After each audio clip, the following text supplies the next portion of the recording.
The region's senior leaders master fitness and adaptive sports, take soldiers to camp. This is the Regional Health Report. Welcome to the Regional Health Report for December. I'm Ann Krebs. Regional Health Command Atlantic held its senior leader training event in Charleston, South Carolina. The SLTE brings leadership from its 19 direct reporting units from across the region to discuss challenges and opportunities in readiness and healthcare delivery in 2020. During this 4-day event, leaders receive a close-up look at the Army's new physical fitness test. We're here doing a senior leader engagement, and what I think is really important that I appreciate from our commander is that he is putting emphasis on it. What we're doing here is being able to start at the top, have our commanders out here doing it as you see them participating in the training, and hopefully that translates to the rest of the formation. We're in the Army, we all know that, and we have to take this serious because it's here. It measures all of the athletic demands of a soldier, period. All the leaders here understand the ACFT and what the events are, but I'm here to show them how to progress in each area without having to do the ACFT during their training session. We don't only just want fit soldiers, we want soldiers who are not getting injured as well. It's important because we have to be able to switch gears in the way we train.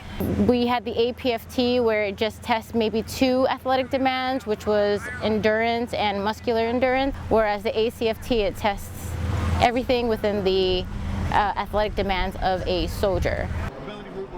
We're trying to translate is what those things that we might see a soldier have to do in combat. The lifting, the pulling, the dragging. And with that, you have to have muscular strength, you have to have endurance, cardiovascular endurance, you have to have flexibility, you have to have agility. The Army Combat Fitness Test is scheduled to replace the Army Physical Fitness Test in October 2020. Adaptive sports continue to give our wounded, ill, and injured soldiers the opportunity to be a part of a team and participate in sports while healing. Fort Bragg, North Carolina, was the home of the region's train-up for the Army Trials and Department of Defense Warrior Games. Was this camp what I expected? No.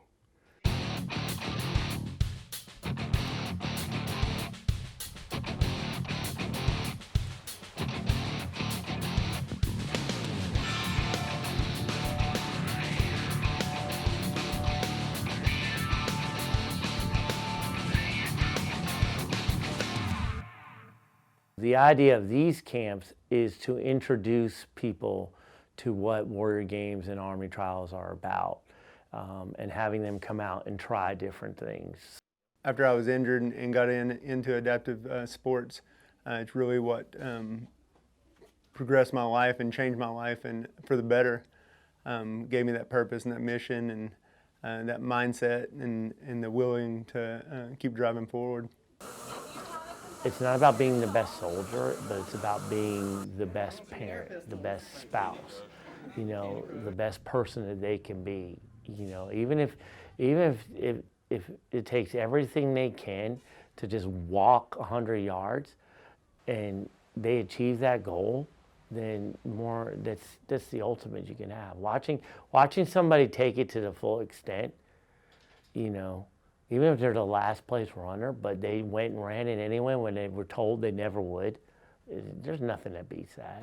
My family motivates me each and every day that I get up and go into formation, to compete in those ARPs or to do the ARPs. That's the main thing. That and a self-driven motivation to just be the best at everything that I do. You could be real nerve-wracking or on edge like I was, didn't know if this would be a good thing for you or a bad thing, bad reaction, but it definitely opened my eyes to see that there's more out there than, you know, what we know about. So definitely take the opportunity and run with it. it was far better than what I expected. In other news around the region, the American College of Surgeons National Surgical Quality Improvement Program has recognized Eisenhower Army Medical Center for its safety initiatives and quality of care. The goal of the program is to reduce infection, illness, or death from a surgical procedure. Eisenhower is only one of 7 Department of Defense healthcare facilities to receive this distinction. Law enforcement officers from federal agencies, Virginia, Maryland, and the District of Columbia competed with their working dogs at Marine Corps Base Quantico, Virginia in this year's Iron Dog. So at the Iron Dog, we're competing in 3 events: the hardest hitter, the tactical obedience, and the mile-and-a-half run.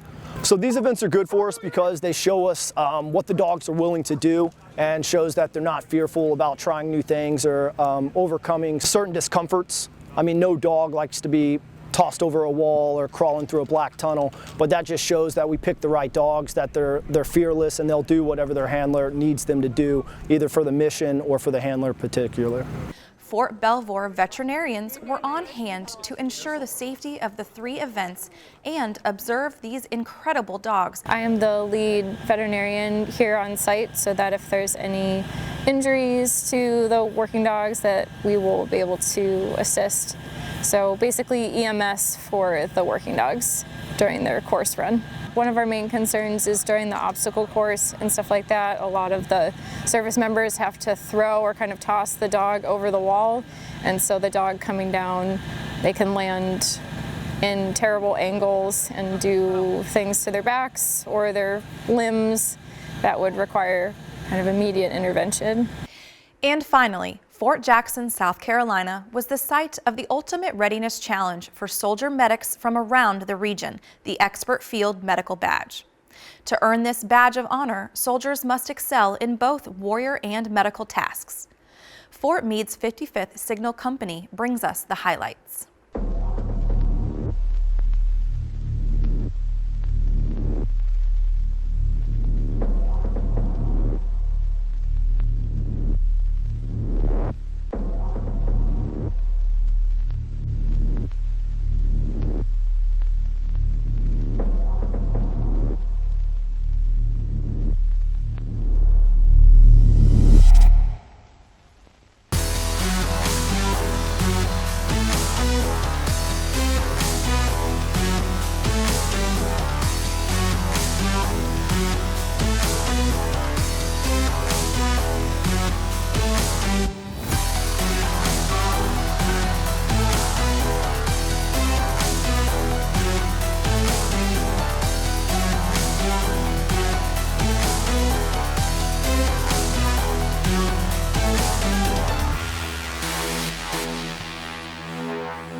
That's the Regional Health Report. Join us next month for another show highlighting health and readiness across the region.